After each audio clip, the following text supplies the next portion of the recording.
Hi friends, welcome to our YouTube channel governmental opportunities. आज के इस वीडियो में हम डिस्कस करने वाले सिल्वर रिवॉल्यूशन इन इंडिया। जो भी स्टूडेंट्स या एस्पायरेंट्स यूपीएससी या अदर गवर्नमेंट एग्जाम्स के लिए प्रिपेयर कर रहे हैं, उन सभी के लिए ये वीडियो बहुत ही मददगार साबित होने वाला है। इसीलिए इस वीडियो को लाइक कीजिए और हमारे चैनल पर ऐसे ही वीडियोज़ आते रहते हैं, इसलिए हमारे चैनल को भी सब्सक्राइब कीजिए। So let's begin. Yes, silver revolution introduction. तो सबसे पहले हम ये समझ लेते हैं कि सिल्वर रिवॉल्यूशन है क्या। इसका इंट्रोडक्शन देख लेते हैं, ये किससे रिलेटेड है ये समझ लेते हैं।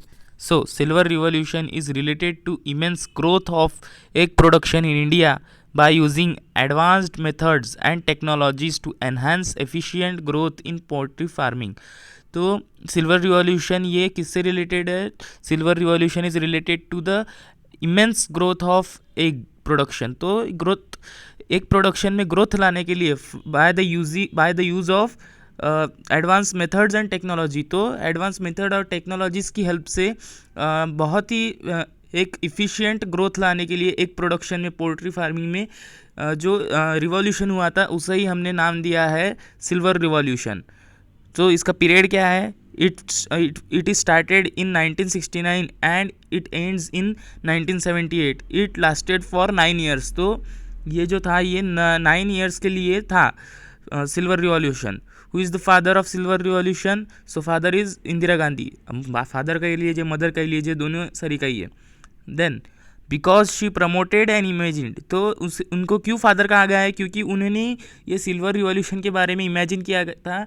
एक प्रोडक्शन को, ग्रोथ को बढ़ाने के लिए उन्होंने इमेजिन किया था और उसके ऊपर उन्होंने एक्शंस भी लिए है, उसे प्रमोट भी किया है। अदरवाइज अगर इंदिरा गांधी नहीं तो अदरवाइज बंदा Vasudev Rao was the father. तो अगर वो नहीं ऐसा सोचती तो बंदा वासुदेव राव फादर होते, लेकिन वो क्यों नहीं हुए? Due to his work in poultry farming in India. तो वो फादर इसलिए होते कि उन्होंने बहुत ज़्यादा इंडिया में वर्क किया है पोल्ट्री फार्मिंग के क्षेत्र में, but done after Indira Gandhi. लेकिन उन्होंने वो वर्क इंदिरा गांधी के इमेजिन करने के बाद, सोचने के बाद उन्होंने वो वर्क किया। इसीलिए उनको फादर न कहते हुए इंदिरा गांधी को फादर कहा जाता है, क्योंकि सोच इंदिरा गांधी की थी सबसे पहले इंडिया में पोल्ट्री फार्मिंग को प्रमोट करने की। He was awarded Padmashri in 1990s for his work. तो उन्हें 1990 में एक पद्मश्री अवार्ड भी मिला था उनकी ये वर्क की वजह से। Silver revolution features. तो इसके क्या फीचर्स है वो भी समझ लेते हैं। Large companies must adopt advanced technology and ensure biosecurity protocol and prevent diseases. तो सिल्वर रिवॉल्यूशन के वक्त ये एक हमें देखने को मिला था कि जो बड़ी बड़ी कंपनीज थी, जो पोल्ट्री फार्मिंग की जो बड़ी बड़ी कंपनीज थी, इन्होंने एडवांस टेक्नोलॉजीज़ को एक्वायर किया और साथ ही में उन्होंने ये भी देखा कि जो भी वो काम कर रहा है उससे कोई यानी डिजीज़ ना फैले। वो एक सारी उसकी बायो सिक्योरिटी प्रोटोकॉल को फॉलो किया उन्होंने, जिसकी वजह से फिर डिजीज़ भी कम हो गए। Then to promote biotechnology to increase the number of hybrid cocks and hens. तो उस टाइम पे सिल्वर रिवॉल्यूशन में ये खास चीज़ हमें देखने को मिली कि हाइब्रिड कॉक्स एंड हेंस को डेवलप किया गया with the help of biotechnology to enhance the quality standard of egg products. और साथ ही में ये भी देखने को मिला कि जो एग प्रोडक्ट्स थे, इनकी क्वालिटी, इन एग्स को न्यूट्रिटिव बन दिया गया इस टाइम पे with the help of biotechnology. Then promotion of egg products consumption in mid day meal scheme. और टाइम पे मिड डे मील स्कीम में भी एग प्रोडक्ट्स को प्रमोट किया गया था to ensure long distance supplies and export due to weak in nature. तो जो अंडे जो होते हैं ये अगर हम देखें तो ये गिरे की फूट जाते हैं। तो उस टाइम पे ये भी एक बहुत उन्होंने केयर ली कि जो लॉन्ग डिस्टेंस तक अंडे को एक्सपोर्ट किया जाता था उसके ऊपर भी उन्होंने बहुत ध्यान दिया उस टाइम पर। इसीलिए ये सब मिला के जो उस टाइम पे जो इतनी ग्रोथ देखने को मिली हमें, उसी को हमने नाम दिया है सिल्वर रिवॉल्यूशन। तो ये सब फीचर्स थे सिल्वर रिवॉल्यूशन के। Then silver revolution challenges faced. तो उस टाइम पे सिल्वर रिवॉल्यूशन ने भी कुछ चैलेंजेस फेस किए थे, इसके बीच में भी कुछ बाधाएं आई थी, वो भी समझ लेते क्या थी वो।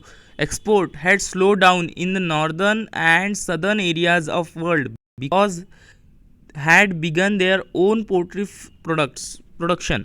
तो हमें एक देखने को मिला कि जो इंडिया जो एक्सपोर्ट करता था वो अचानक से बहुत ही डाउन हो गया उसका एक्सपोर्ट्स। क्यों? तो क्योंकि जो नॉर्दर्न एंड सदर्न एरियाज़ में जो कंट्रीज़ आती थी उन्होंने खुद के ही देश के अंदर पोल्ट्री फार्मिंग को बढ़ावा देना शुरू कर दिया। खुद के ही देश के अंदर उन्होंने प्रोडक्शन बढ़ाना यानी कि प्रोडक्शन बढ़ा दिया एग्स का। Then untreated chicken waste causes environmental pollution and lead to emission of harmful gases and bacteria।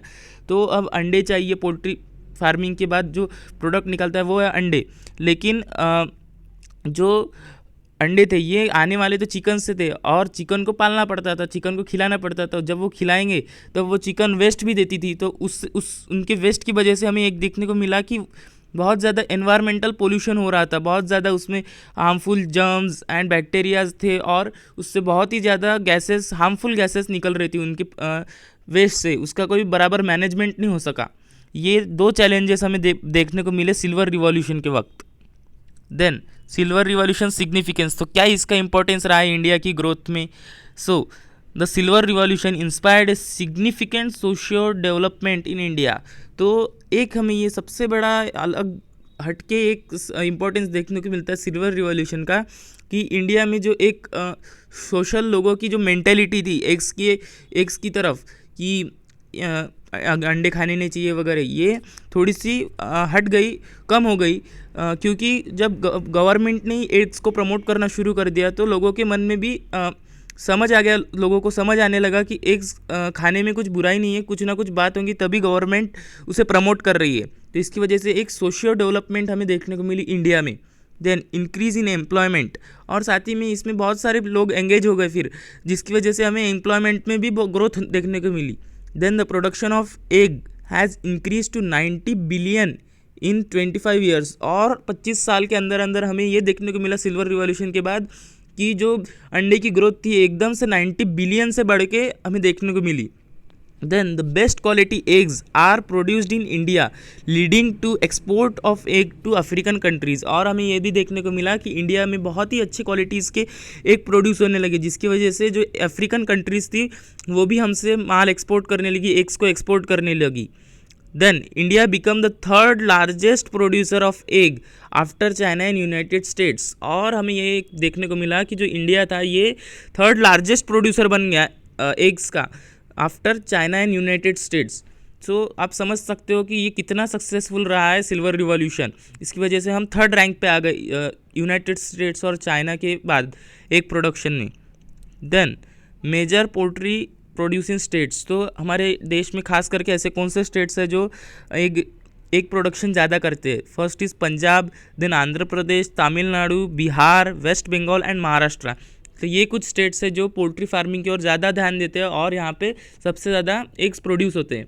Then one fact is here जो मुझे मिला है इंटरनेट पे, world egg day is celebrated each year in October on second Friday. तो हर साल हमें हम एक डे मनाते हैं जिसका नाम है world egg day. World egg day celebrate करते हैं, वो कब करते हैं? तो अक्टूबर के सेकेंड फ्राइडे को। So hope you understand this lecture. अगर आपको ये लेक्चर से कुछ इन्फॉर्मेशन मिली है, आपकी इन्फॉर्मेशन में कुछ ऐड हुआ है, तो इस वीडियो को लाइक कीजिए और हमारे चैनल को सब्सक्राइब कीजिए और इस वीडियो को भी शेयर कीजिए। हमारे चैनल पर ऐसे ही वीडियोज़ आते रहते हैं। सो हमारे चैनल को सब्सक्राइब कीजिए। Thanks for watching.